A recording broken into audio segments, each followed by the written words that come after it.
boa tarde. Eu sou Larissa Amparo, sou estudante de psicologia da rede UniFTC e estou aqui com a psicóloga, a doutora Alessandra Passos. Gostaria que você se apresentasse. Boa tarde, meu nome é Alessandra Passos, eu sou psicóloga, tenho 14 anos de experiência na área clínica e tenho como foco principal de trabalho a teoria cognitivo-comportamental, que muitas pessoas já devem ter ouvido falar. A famosa TCC. A famosa TCC. Né? Também tenho especialização em neuropsicologia, que me deu realmente um entendimento mais profundo, tanto da neurociências como do próprio cérebro humano, né? E também tenho formações outras, né, na área de hipnose, PNL, coach. E hoje nós estamos aqui, nessa com a convidada ilustre, para discutirmos, né, fazer um bate-papo acerca do tema da influência das redes sociais sobre os transtornos de anorexia e bulimia, principalmente nas meninas, nas adolescentes do sexo feminino. Então, Liz, eu queria que, dentro desse contexto, você dissesse para a gente um pouquinho dessa definição desses transtornos. Certo. Então, nós temos como classificação principal 2 instrumentos que nos ajudam, profissionais da área de saúde, seja psiquiatra, psicólogo, endocrinologistas, que estão mais à frente desse tipo de trabalho. O DSM, que é o Manual de Diagnóstico Estatístico, que ele está na 5ª edição. E o CID, que tem o CID-10, que ainda é o que é mais usado por nós, né? E segundo esses critérios diagnósticos, a gente realmente tem 2 tipos de transtornos alimentares que são os mais prevalentes e são os mais preocupantes, por conta da falta de ainda busca de ajuda, de identificação precoce do sintoma por conta da família, da própria pessoa que está vivendo isso, e os prognósticos que, se não tratar, pode realmente levar até mesmo à fatalidade, à perda da vida. Então, nós temos a anorexia, que é chamada de anorexia nervosa, e a bulimia nervosa, são os principais. O que diferencia os dois, principalmente, são as características, o que a gente chama de critérios diagnósticos. Então, assim, a anorexia, ela tem como principal característica aquela pessoa que ela fica com uma restrição excessiva do comer. Existem 2 tipos, né? Tem aquela pessoa que tem a restrição muito grande do comer, e tem um outro tipo, que é aquela pessoa que ela tem uma restrição, mas também tem como ações prevalentes a indução do vômito, né? Do vomitar voluntário, né? Por busca dela mesma, e o uso de medicações para poder... laxantes, exatamente. Medicação, o nome daquele outro que usa muito esqueci agora o nome. Vai, pronto. Que é um que ajuda muito nessa questão do diurético. Então, elas usam muito, tanto o diurético quanto o laxante. E a bulimia, ela tem mais característica, como prevalência principal, a ação do vomitar compulsivo. Então, não necessariamente ela vai ter a mudança da aparência física, não necessariamente ela vai ter a amenorreia, que é um detalhe importante também na anorexia. Um dos grandes critérios ainda hoje utilizado pelos profissionais é verificar o quanto tempo aquela menina, que a prevalência realmente é muito maior no sexo feminino, sim, apesar de estar aumentando no sexo masculino, sim, que é uma preocupação também nossa, mas a menina, ela tem uma amenorreia, que é o cessamento da menstruação, ela para de menstruar. Por quê? Porque o corpo já está tão debilitado com falta de nutrientes que acaba interferindo em todo outro processo fisiológico que existe. Certo. Diz pra gente um pouquinho, Liz, quais são as causas desses transtornos, né? As principais causas, assim, o que leva essas adolescentes a desenvolverem esses transtornos? Sim. Inclusive, o tema é muito pertinente, né, a pesquisa de vocês, porque ainda é considerado, por ser transtorno, a gente já considera que tem outros fatores, né? E especificamente o transtorno alimentar, anorexia, bulimia, que muitas vezes tem uma linha tênue que separa os dois, que inclusive dá dificuldade, algumas vezes, o profissional fazer o diagnóstico adequado por conta de características que são muito comuns em uma e outra, também tem as comorbidades. Normalmente, quando se chega ao profissional, já estão ali com um quadro de comorbidade de depressão, que é mais comum, a tentativa de suicídio também acontece. E um dos fatores que estão mais associados, a gente chama de causas multifatoriais, mas assim, tem um fator biológico. Então, por que algumas pessoas desenvolvem, tem uma história familiar que tem esse comportamento como prevalente e tem o favorecimento maior, mas as causas culturais e familiares ainda são os principais fatores. O que mais se estuda ainda hoje é a influência da cultura, da nossa história enquanto sociedade, enquanto formação de seres sociais urbanos para desencadear. E, atualmente, muitos estudos ainda estão, né, ocorrendo, alguns da época de 2002, 2008, tem um de 2005 também muito bom, que traz esse levantamento já da influência da globalização, do acesso à informação, à TV. Então, assim, se você for observar historicamente, o desenvolvimento dos transtornos alimentares, eles ocorreram também com o desenvolvimento da sociedade, da urbanização. Sim. E da globalização. Então, o acesso à TV, o acesso às revistas, os primeiros Miss Universo que ocorreram, as Miss Brasil, então tudo isso contribuiu. Até se você observar como um fator de análise o perfil do corpo das Miss Universos da década de 70, né, e as de hoje, a diferença é muito grande. Né? A questão do corpo longo, né, sem muitas curvas, infelizmente, na minha opinião, são as mais bonitas, favoreceu bastante. Então, as causas, elas são multifatoriais, a gente considera dessa forma, porque realmente cada caso ele vai ter uma especificidade, mas as causas culturais, elas interferem bastante. Certo. E quais são os critérios diagnósticos, né, relacionados a esses transtornos?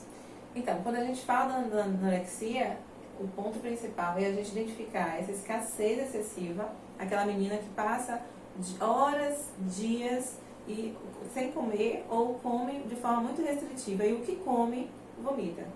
Então, a anorexia, ela tem muito essa característica, ela não come, passa horas, finge que comeu, diz que vai comer, aí muitas vezes a família também, ela demora para identificar, porque só, principalmente adolescente, né, que a mãe e o pai já não está ali naquele controle de dar o alimento, de ficar checando, né, a alimentação, e elas já sofrem um impacto muito maior da influência das amigas, que aí entra com uma causa também que eu acho importante citar aqui, que assim, a influência cultural e a influência social da amizade. Então, assim, hoje a gente tem, quando a gente fala de mídia social, a gente tem aí meninas que elas, grupos de WhatsApp, grupos nas comunidades que trouxe aqui, né, a questão do Orkut, que naquela época já tem aí relatos, se você acessar o YouTube, tem meninas que contam que naquela época do Orkut já existia comunidades onde elas se uniam para falar o que fazia. E uma ajudar a outra a não comer. Eu vi uma reportagem de uma jovem que sofreu anorexia, que ela relatava isso, né? Que elas se encontravam nessas comunidades do Orkut para uma incentivar e uma ajudar, dar dicas a outra de como não comer, de como alimentar esse transtorno, né? Exatamente. E esse fator, apesar de no DSM a gente olhar os critérios, mas um profissional que tem um entendimento, ele vai olhar isso tudo.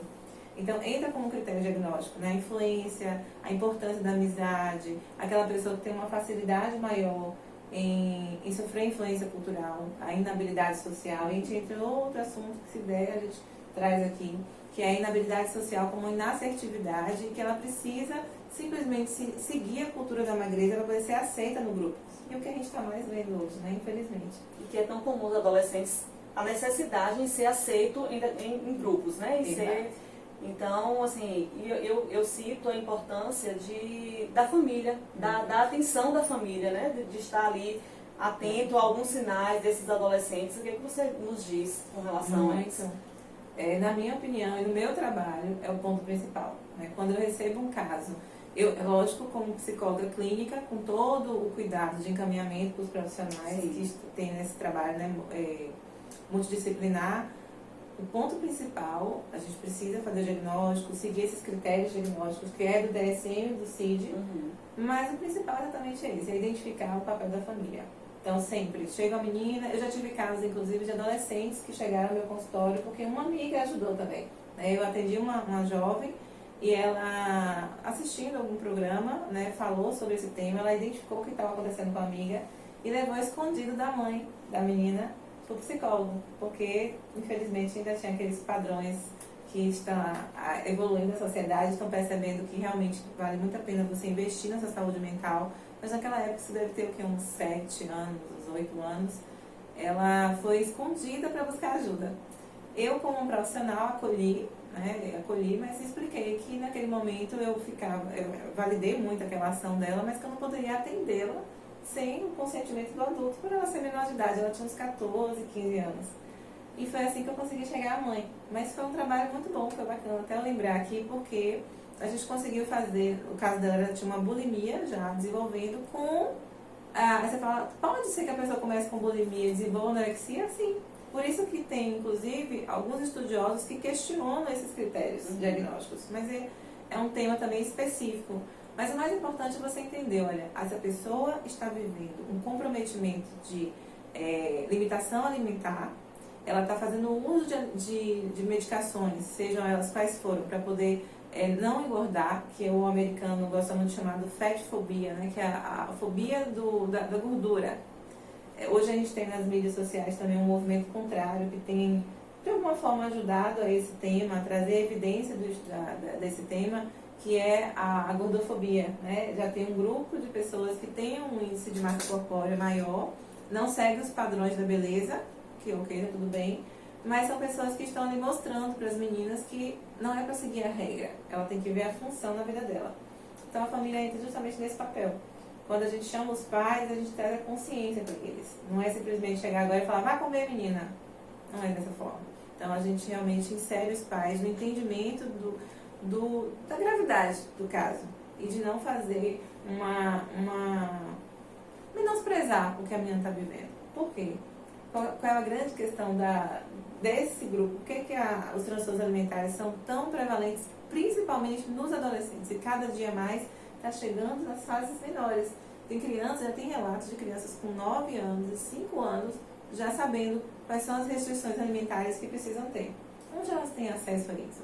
Tem acesso em casa, vem da mãe, com essa cultura da magreza, que infelizmente acontece muito, e acesso às mídias, a YouTube, né, as mídias sociais, que elas verificam isso. Então já tem crianças, tem alguns memes até na internet de criança subindo na balança, aí você acha engraçado, mas aquilo ali pode ter um fator desencadeante no futuro.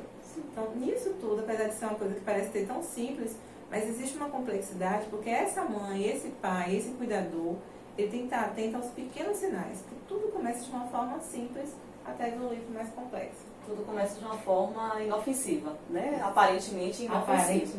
Por isso que temos que estar cada vez mais atentos. E assim como tudo na vida, as redes sociais têm um lado bom, tem um lado ruim, nos ensina coisas boas, nos ensina coisas ruins. Perfeito. E devemos estar atentos, né, com os nossos adolescentes principalmente. Perfeito. Liz, eu queria que você dissesse assim, quais são as técnicas mais eficazes no tratamento desses transtornos? Sim. Ainda em estudo, a gente percebe muito forte a TCC, né? Realmente ela é hoje a teoria, as outras todas são tão importantes quanto, mas até mesmo outras teorias, elas têm lançado mão das técnicas cognitivas comportamentais, porque elas têm uma ação de prática fundamental, né? Realmente é o foco da ação. Você precisa entender. Aí começa sempre com uma técnica importante, que é a psicoeducação. A gente usa nessa linguagem da TCC, a psicoeducação, que está indo para outras áreas, né? Mas é uma linguagem da TCC. Então, assim, esse entendimento que a gente trouxe aqui, a gente levar para a família, trazer aqui nesse momento, essa divulgação desse vídeo, esse cuidado desse estudo, para trazer informação de qualidade. Então, psicoeducação é o primeiro pilar.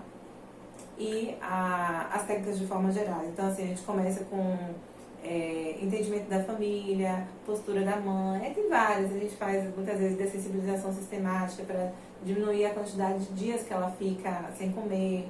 A gente pode criar metas específicas, mas principalmente é a psicoeducação, né? O entendimento do problema. 90% dos casos, para que eu, levantando aqui rapidamente os dados que eu tive acesso com esse quadro, eu precisei encaminhar para o psiquiatra, porque já existia essa questão da menorreia, precisava realmente entrar com antidepressivo, que tinha ali pensamentos suicidas, uma inassertividade social muito grande, já tinha comorbidade de depressão. Mas quando a gente conseguiu entrar com a explicação, o tratamento psiquiátrico, a psicoeducação e as técnicas de ações com a família, que entra a teoria sistêmica, e a gente teve uma efetividade muito grande. Mas, de forma geral, são as técnicas cognitivo-comportamentais. Os psicólogos conhecem essas ferramentas, sabem que elas têm uma aplicabilidade muito eficaz.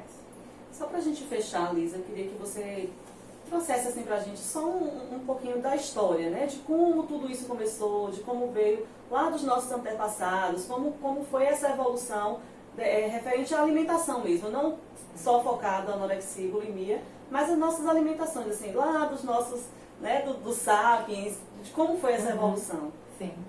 Então, eu gosto muito de história, foi bacana essa pergunta, porque para mim faz muito sentido a gente saber de onde viemos para poder saber onde estamos e onde queremos chegar, né?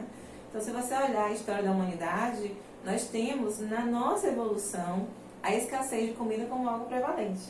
Aí você diz, então você está dizendo que a anorexia é normal? De forma nenhuma, é uma outra situação. Mas o fato do nosso corpo ele passar horas sem comer, existir na nossa árvore genealógica, os nossos antepassados, uma característica de que eles realmente conseguiam ter uma restrição alimentar e uma força física para buscar, né, os nômades fazer a transição para outro espaço. Então não existia a cultura da magreza, não existia a questão da gordofobia, não existia nenhum desses fatores porque era uma privação alimentar comum. A nosso entendimento neurológico é que não há necessidade desse excesso do comer. Com o desenvolvimento da história, eu lembro do período da Renascença, né, com as obras de arte do Michelangelo, do Leonardo da Vinci, que eles começaram a trazer a cultura da beleza, já dando um salto bem grande, sim, né, na história, a gente consegue perceber que nesse momento começou-se a observar o corpo humano e, em particular, começou-se a observar alguns apreciadores da arte, começaram a observar o corpo feminino. Isso trouxe uma mudança muito forte na percepção do corpo. A Itália, né, com todos esses movimentos artísticos que ocorreu. Mas naquela época, por exemplo, que é século XVI, por aí, existia o quê? A cultura como o ser gordo, o correto. Né? Essa linguagem do correto e errado que também é disfuncional, mas assim, era o mais comum, era o normal. Então a mulher gorda... Né, você falando me chamou a atenção que eu cheguei a viver isso. Sim, eu estava na casa da minha avó há uma época atrás, eu tinha me casado recentemente, e uma tia chegou e falou, nossa, quando você tá bonita, tá gorda, meu Deus, porque eu fiquei arrasada. Mas assim, para eles, o estar gordo, o ser gordo era estar saudável, vistoso, né? Então... Exato. E tinha muito a ver com a escassez alimentar, né? Sim. Então, somente os nobres tinham acesso a comidas, a iguarias, né? A qualidade alimentar. Depois, com a mudança como é que chama aquela... As embarcações, quando o Brasil foi descoberto, né, e tal, as Índias, né, quando foram para a África, então eles começaram a perceber que aquele corpo, que eram pessoas que tinham justamente essa característica de nômade, né, que eles ficavam com uma privação de comida em determinada fase do dia, a alimentação era pela sobrevivência, mas não pelo prazer que está associado a outros fatores aí emocionais. E eles começaram a perceber aquele corpo mais bonito. Aí mexeu com outras questões, né, de uma ordem da sexualidade, da importância aí da perpetuação da espécie.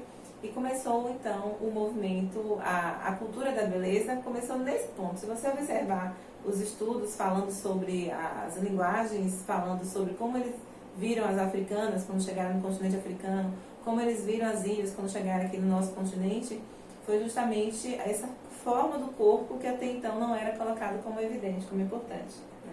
E aí a gente entra aquela questão dos problemas que as nossas mulheres negras viveram, né, na escravidão, com o uso do corpo, né, aquela questão toda que elas eram violentadas, né? E isso tudo com o advento da vida urbana, com o advento da televisão, como eu falei, né, das Miss Universo, dos primeiros concursos de beleza, aí ressurgiu toda essa mídia social contribuindo negativamente para esse processo. Né? As meninas não precisam sair da roça agora, né? Antigamente também tinha isso. A prevalência de doenças, dos transtornos alimentares, elas eram associadas apenas à zona urbana. Você não tinha relatos na zona rural. Mas também pode ser por conta de uma falta de diagnóstico correto, né? Mas, de forma geral, a sociedade em si, a alimentação, o que hoje o Laí Ribeiro chama, né, de produto alimentício, ao invés de ser alimento natural. Então, tudo isso contribuiu quando teve o advento do açúcar. Então, uma série de fatores que favoreceram também a obesidade, né? E essa mudança aí de padrões de beleza. E aí a gente tem a cultura, a mídia também, na minha visão, que entra aí na questão de tratamento. Sim. Acho que ela também pode contribuir. Né? A gente tem, inclusive, hoje artistas que trazem relatos, né? Elas contam a história delas. A Gisele Bündchen é uma delas, né? Que conta o quanto essa cultura da magreza a prejudicou, a questão da bulimia, da compulsão alimentar, da depressão. São vários fatores. A minha preocupação é que, de novo, cada caso é particular. Então, essa menina, eu já tive adolescente que ouviu esse relato de uma modelo, que eu esqueci, Isabelle, alguma coisa, e ao invés dela falar, nossa, eu não vou fazer isso, ela fez, então foi por isso que ela ficou bonita assim. Então, de novo, não é a mídia somente, mas essa menina, que contexto é esse? Que autoestima é essa? Que necessidade é essa de parecer com o outro e não validar a si mesmo, né? Então, essa é a minha preocupação principal. E aí a gente entra com dados que não vai dar para trazer aqui, mas está associado à formação de personalidade, à formação das crenças, que a TCC também entra com um trabalho muito importante com as crenças limitantes, com os valores familiares, para poder contribuir de forma efetiva na mudança da percepção e do padrão. Nós queremos, assim, lhe agradecer muito, né, por esse momento aqui conosco. Foi muito enriquecedor. E fazendo só um breve apanhado, assim, eu acho que a gente tem que estar muito atento e tem que buscar a equipe multiprofissional mesmo, assim, nesses tratamentos, né? A qualquer sinal de alerta, a família está aí bem atento e em busca de ajuda, né? O mais rápido possível para a gente conseguir ajudar os nossos adolescentes. Sim. Isso. E essa parceria cada vez maior, eu tenho percebido um movimento muito forte dos médicos realmente entendendo a importância de estudar psicologia. Sim. Tem muito médico estudando psicologia, buscando os psicólogos como assistentes mesmo. Assim, olha, eu preciso de sua ajuda para me dar um entendimento desse caso. O que fazer? E não somente a medicação, porque, como eu disse, não é tratado como doença. Eu até, quando eu falei que erradamente, eu corrigi. Não é uma doença. É um transtorno porque ele tem multicausas. E muitas vezes a fisiológica não é a mais, a que vai agir com a medicação. É a mudança de hábito. E essa mudança de hábito ela só vai ocorrer também com a mudança dos padrões de entendimento, né? As distorções cognitivas que a gente tem, infelizmente, prejudicando. Espero que tenhamos ajudado você e até mais.